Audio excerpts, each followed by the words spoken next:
Hi there, welcome back. If you're listening while driving, crafting, or just resting for a moment, I'm glad you're here. If you're joining me here through YouTube, this is a long-form spoken podcast meant to be listened to slowly, more like a conversation at the hearth than a fast-paced video. Today we're stepping into the month of April and Earth Day. Winter is finally releasing its grip, and spring is truly in the air. For places north, it's affectionately called mud season. But even when trying to navigate the watery trenches of backroad mud, one cannot help but be aware of spring and all that it brings. We're going to wander through mythic threads connected to April and Earth Day, blending historical sources, Norse myth, and a little UPG along the way. I'm also going to explore the seasonal shift through a simple animist lens where possible, and then settle into devotional reflections from modern pagan practice. Whether you're a solitary or group practitioner, brand new to the path, or simply finding your way back again, you're welcome here. By the time mid-April settles in, the equinox has already passed. The threshold moment is behind us, and what remains is the follow-through. If you step outside and give yourself a minute to really notice it, the shift becomes clear. The ground no longer holds that frozen hesitation. It gives just enough to respond beneath your feet. We are in full mud season thaw. The soil carries a quiet warmth now, enough to cradle whatever is placed into it. Even the rain feels different, no longer sharp or biting, but steady and purposeful. The air reflects that same change, carrying a sense of movement that feels committed rather than tentative. Sometimes a light breeze that kisses our sunlit cheeks, or the kind that tries to take the roof off of our houses. Both exist to move the previous season beyond waiting and into becoming. There is still the potential for frost. We aren't out of the woods yet, and April reminds us of that. But what begins to stand out in this part of the year is a different kind of presence. The soft threshold energy often associated with early spring has already done its work, opening the door and setting things in motion. No longer are we walking gently through awakening blossoms with Yostre or Iduna. We are now firmly on a path that feels deeper and more grounded. This path begins to draw attention toward the earth itself, toward elements of growth and fertility, patience, and a steady unfolding that shapes everything coming next. While there is a weight to it, it's not a heavy one. Looking at the land through that lens, it becomes difficult to imagine a single figure presiding over the season. With so many layers to exist, how can we possibly imagine only a single being responsible for this time of year? What emerges instead is something far more interconnected. A network of women moving together in a way that feels both distinct and inseparable. Beyoncé may have been onto something when she said girls run the world. In heathenry, we can loosely define several women that pull the energies of this newly awakened world together. This list pulls from Scandinavian lore, Anglo-Saxon beliefs, and Germanic studies. Nerþus can be felt in what is held beneath the surface, in the nourishment that remains unseen yet supports everything above it. The deep, dark earth that has released its frozen waters to be drawn upward into the light. Jörð shows herself in that first insistence of green pushing upward, steady and inevitable in its arrival. The tender shoots that have so much potential with the right love and care. Fjörgyn carries the sense of structure, the quiet stability that allows the growth to take hold without collapsing in on itself. Erce moves through the shaping of it all, guiding the shift from wild emergence into something that can endure. A gentle taming without caging of the wild energies beginning to build. Hreða threads through all of it as motion itself, not separate from the process, but embedded within it, the force that sets things into action and keeps them moving forward. She ties things together by working with her counterparts to build a flexible structure to be strengthened as summer looms. Experiencing the season this way, none of these presences feel isolated or confined to a single role. What becomes apparent instead is a layered system where each force overlaps with and supports the others, creating something far more complex than a single moment of renewal. The land does not grow through one action or one influence. It unfolds through relationship, through a weaving together of forces that build upon one another in ways that are both subtle and constant. This is the part of the season where that truth becomes easiest to see, where renewal stops feeling like a singular event and starts revealing itself as an ongoing collaboration. Hold that perspective for even a moment, and you will experience the shift in the way spring feels. What once seemed like a simple return of spring begins to show its depth, revealing how much is happening beneath the surface, and how many layers are involved in bringing the world back to life. It isn't about marking a date on a calendar. Depending on where you live, the calendar may not help you at all. April is about recognizing a process that is already underway. Regardless of where you live, that invites participation simply through awareness, feeling with your senses rather than assigning a specific timeline.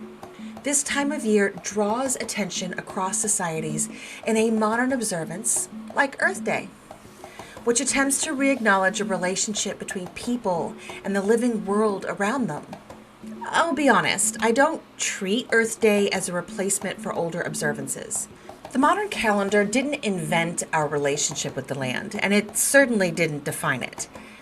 What it does offer, though, is a shared pause point, a moment where attention is purposely drawn back to the ground beneath us.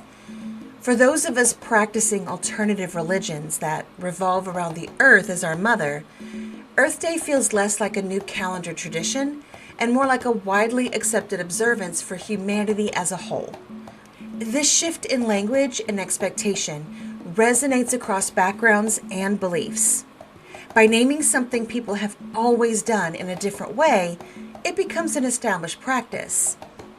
We step outside this time of year, feel the ground warming and shifting underfoot, and we don't bring environmental slogans to mind so much as tuning into something older and more familiar. The land doesn't feel abstract in those moments. It feels inhabited.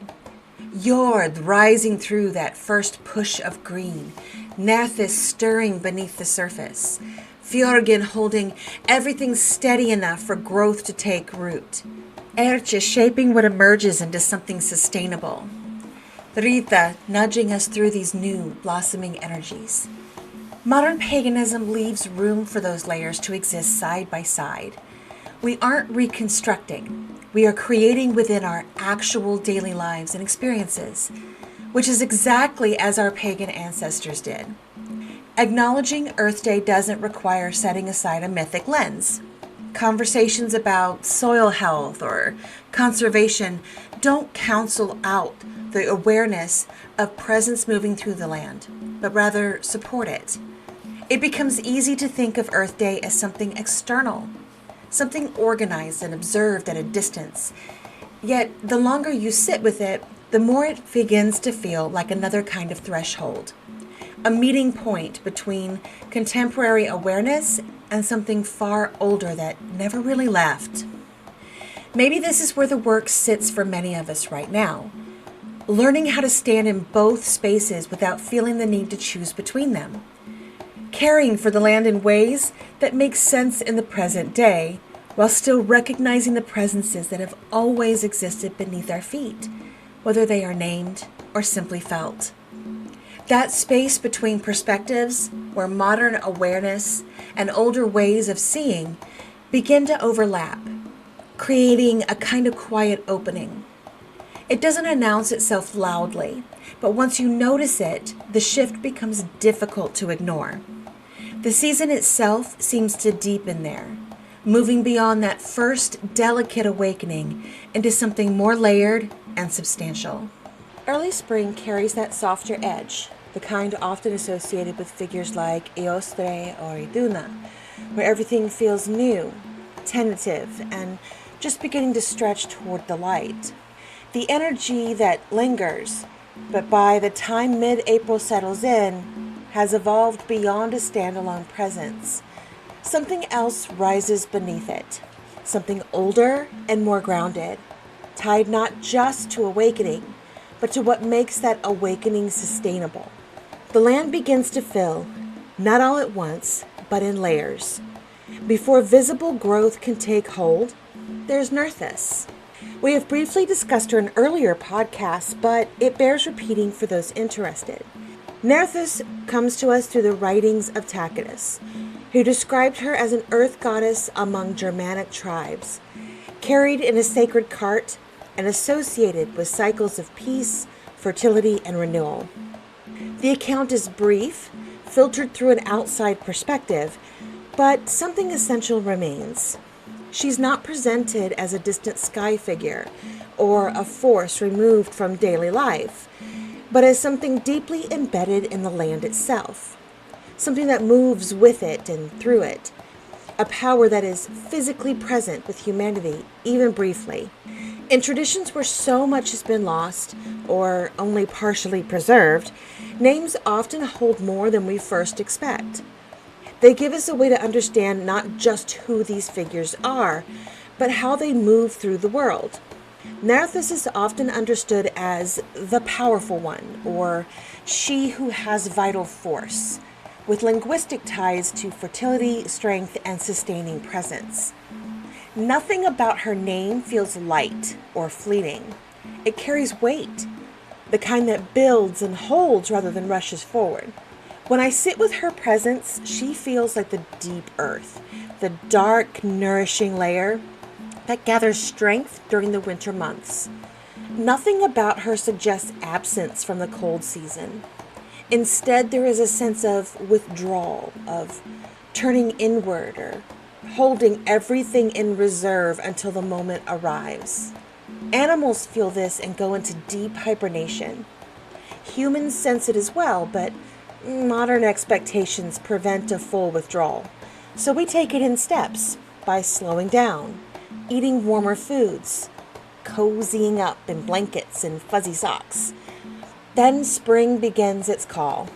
By the time seeds start to swell and split, it feels less like something new is being created and more like something long held with care is finally being released.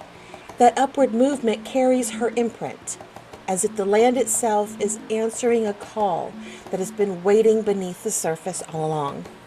She does not stand apart from spring, nor try to own it. As her name may suggest, she is the release, or vital force, that allows spring to happen in the first place. Alongside her, though, there is another energy that feels very different in texture, even if it arrives in the same season. Hreða is far more elusive. Her name appears only briefly in the writings of Bede, tied to a spring month that once bore her name. There are no surviving myths that describe her actions, no sagas that expand on her role, no carvings or inscriptions that offer further clarity. What remains is a single reference, easily overlooked if one is only searching for fully preserved narratives. Even so, names were not recorded casually, especially in early sources where space and purpose were deliberate. The fact that her name was preserved at all suggests that it carried weight for the people who used it. Hreða's is the most uncertain, but her name is often linked to names like glory, fame, or more dynamically, vigor and force. There is movement in it, a sense of energy that does not remain still. Even without surviving stories, the name itself suggests momentum, something that pushes forward and makes itself known. Sitting with that, her presence feels less like a figure defined by story and more like a current moving through the season itself. Where Nerþus gathers and holds, Hreða moves all the built power and energy from these layers forward. There is a sense of momentum to her, the point where the land stops hesitating and begins to act. Growth no longer feels tentative. It pushes forward into Beltane and early summer, sometimes unevenly, sometimes forcefully, but with a certainty that didn't exist a few weeks before. This distinction shifts how the season is experienced. Spring is often framed as a gentle feeling, with soft blossoms, fuzzy baby animals, and a gradual return. But there is another side to it that is far less delicate. An insistence throughout April that doesn't wait for perfect conditions. Hreða feels tied to that moment. Rather than seeing her as an incomplete or fragmentary deity, it begins to make more sense to understand her as part of a larger pattern, a seasonal force that operates alongside others rather than in isolation. This is where the idea of a single presiding figure starts to fall away entirely. What takes its place is something closer to a council, not a formal gathering, but a network of presences, each carrying a different aspect of what the land is doing as it fully wakes from winter's grip. Nerþus holding what was gathered and stored, Hreða setting that stored potential along with the actions and powers of the other ladies into motion. When I place her in this role, it makes sense why she received an entire month named for her. From Anglo-Saxon field rites comes another name, Erce. She appears in an agricultural charm often referred to as the Æserbot, where the earth itself is addressed as a mother capable of blessing the land and restoring its fertility. The charm does not speak to a distant or abstract force. It speaks directly to the soil, asking it to become whole, to become fruitful again, to respond. Her name is often interpreted as Earth Mother or Honored Lady of the Soil. And there is something about that phrasing that feels both reverent and familiar at the same time. She is not placed high above or set apart. She is spoken to as something known, something relied upon, something that must be in right relationship if anything is going to grow. There is a different texture to her presence compared to the others. Where Nerþus gathers and nourishes beneath the surface and Hreða carries that forward into motion, Erce feels like the point where that movement begins to take shape. Not in a dramatic or forceful way, but in a quiet, deliberate ordering. The land begins to organize itself. Furrows take form. Space is made for what will grow. There is an intelligence to it, subtle but steady, that understands placement, timing, and balance. She does not feel distant or mythic in the same way many of the more well-known figures do. There is nothing removed about her. She feels close to the ground, present in the kind of work that requires hands in the soil and attention to detail. The kind of presence you notice when you stop thinking in symbols and start paying attention to texture, moisture, and the way the land responds when it is worked rather than pushed against. What stands out most is how collaborative she feels. Her presence does not replace or override the others. It moves alongside them. Then there's Fjörgyn, and this is where things start to take on a bit more shape. Her name is often connected to meanings like earth, land, or even mountain or wooded height, depending on how it's being interpreted. There's a physicality to it that feels distinct from the others. Fjörgyn feels like the form that earth takes when it rises and settles into structure. The slope of a hill, the edge of a forest, the places where land holds its own weight. She doesn't appear in long, detailed stories the way some figures do, but she is named in the Eddas as the mother of Thor, which already tells us something important. A being associated with thunder and force is grounded through her. That connection alone suggests stability, something capable of holding power without breaking under it. When I sit in her presence, she doesn't feel like movement or emergence. She feels like support, like the reason something doesn't collapse after it begins to grow. Fjörgyn is what allows growth to remain steady once it gets there. It brings to mind roots gripping into soil, stones holding the earth in place, the quiet resistance that keeps everything from washing away when the rain comes through. There is a steadiness to her that doesn't demand attention, but becomes obvious the moment it's missing.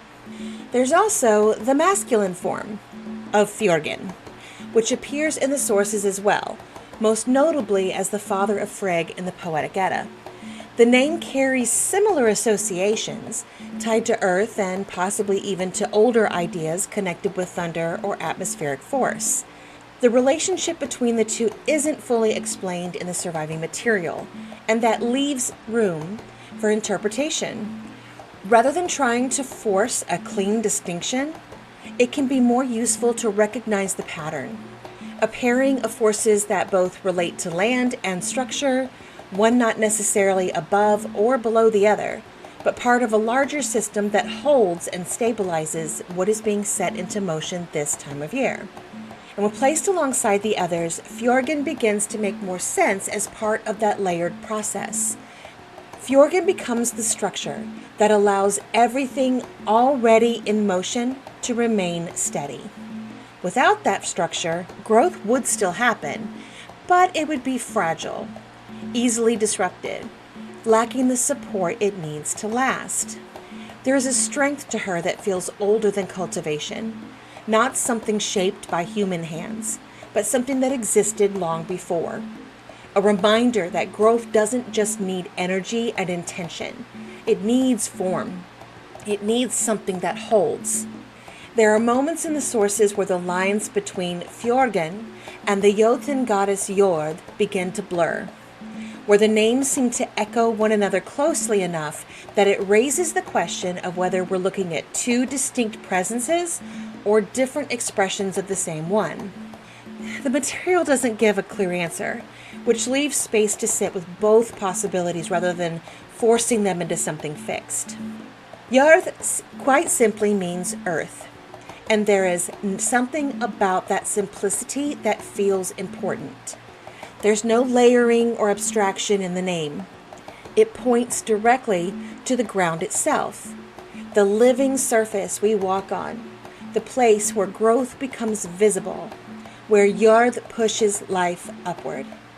She appears in the Eddas also as the mother of Thor and a respected member of the Jörð, which places her firmly within the cosmology, but as her presence often feels less like a distant mythic figure and more like something immediate, something you can actually experience if you're paying attention at the right time of year. She has always felt like the moment just after a seed breaks open. Not the hidden work happening beneath the soil, but that first emergence, the fragile, almost tentative push upward as green meets light for the first time. There's nothing delicate about the force behind it, though. It carries a Jotun strength, something ancient and persistent, something that doesn't wait for perfect conditions. You can see it in the way early growth behaves. Shoots pushing through cold ground, leaves unfolding even while frost still lingers at the edges of the morning. There's a quiet determination there, a refusal to remain buried even when the season hasn't fully settled into warmth. That's where she tends to show herself more clearly, not as something distant or symbolic, but as a presence moving through the land itself. The ground warming just enough to respond under your feet. The shift in color as dormant spaces begin to green again. The sense that something has already begun, even if it hasn't fully arrived yet. In practice, she doesn't feel like someone you have to reach for. She's already there, meeting you where you stand. There's a steadiness to her, an assurance that growth is underway, whether you can see all of it yet or not. She is the earth rising to meet the sun, carrying life upward in its earliest, most vulnerable form, and trusting that it will continue. Taken together, these figures form a constellation of earth-centered energies that feel especially alive as gardens open and fields prepare for seed. It becomes clear very quickly that no single force carries the season on its own. The earth has never worked that way. When you start looking at how people actually moved through this time of year across Northern Europe, that layered understanding shows up in practice as well. There isn't one single festival that neatly defines this moment. Instead, what you find is a gradual shift toward action, a season of doing rather than announcing. In the Anglo-Saxon world, texts like the Erce charm gives us a glimpse into how seriously this relationship with the land was taken.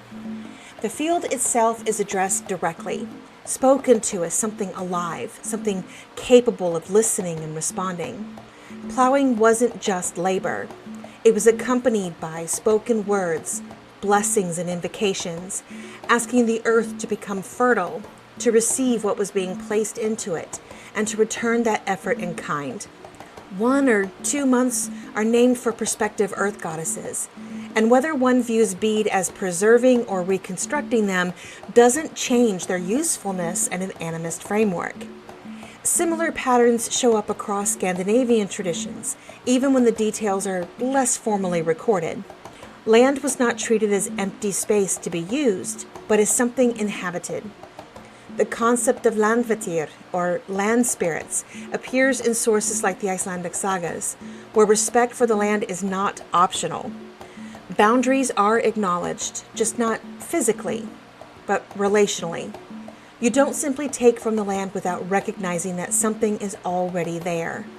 This time of year often invoked walking those boundaries, physically moving through the edges of fields and property lines, not just mark them, but to reconnect with them.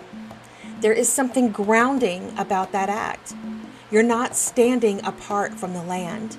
You're moving with it, tracing its shape, reminding yourself where you end and it begins, and where those lines blur. When it came time to plant, that same awareness carried through. Seeds weren't always scattered without thought. They were chosen, sometimes saved from previous harvests, sometimes exchanged, often handled with intention. In some traditions, small offerings were placed into the soil alongside them. Bread, grain, milk, or carved tokens. Simple things, but meaningful. Not payment, not sacrifice in a dramatic sense, but a gesture of reciprocity. An acknowledgement that growth is never a one-sided effort. Even the act of opening the ground held weight. Breaking the soil after winter wasn't just the start of agricultural work. It marked a shift in relationship. The land was no longer resting. It was active again, responsive again, and entering into that space required a certain level of awareness. You weren't just planting, you were participating. You were stepping into an agreement with the season, whether it was spoken out loud or simply understood through action. In modern pagan practice, this time of year often shifts away from anything that feels like formal ritual performance and moves instead into something quieter, more collaborative. Environmental consciousness becomes more prominent. There is care given to the small, practical acts that shape the season just as much as any spoken invocation. Tools are cleaned rather than rushed into use. Soil is turned gently, with awareness of what is being disturbed and what is being invited forward. Seeds are chosen with intention, not urgency, as though the act of selection itself is part of the relationship being built with the land. Some practitioners still find ways to connect directly with Erce during this time, often through simple gestures rather than elaborate rites. A hand placed against the soil before planting. A moment of acknowledgement before the work begins. A recognition that the ground is not separate from the act of growing. What stands out most in these approaches is how unforced they tend to be. There is no requirement for reconstruction or precision. Practice becomes something that adapts to climate, to space, to lived reality. It grows alongside the people who engage with it, rather than asking them to step outside their lives to meet it. Even something as simple as walking the boundary of a garden or yard begins to take on meaning here. Hands brushing the ground, feet tracing edges, a brief moment of stillness before returning to motion. Not an attempt to fix or control anything, but a way of remembering relationship, of noticing where you stand and what you are a part of, even when it isn't actively being thought about.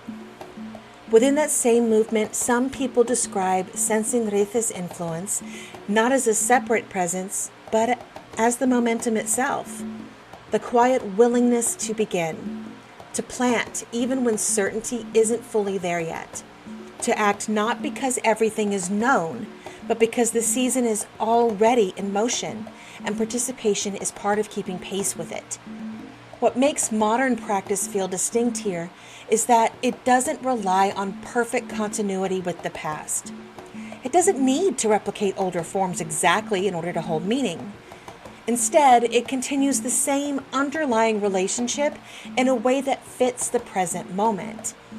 It adapts, it shifts, and it grows alongside the lives it is part of. Around this time of year, modern calendars mark Earth Day, and while it is a contemporary observance, it resonates in a surprisingly natural way with older Earth-centered understandings. There is something about it that fits into the rhythm of the season rather than interrupting it, as though it is naming something people were already sensing. Jörð represents that grounded physical presence beneath everything else. Her name itself simply means earth. But what that simplicity holds is significant. She's not abstract or distant. She is the living surface of the world, the body that everything else grows from and returns to.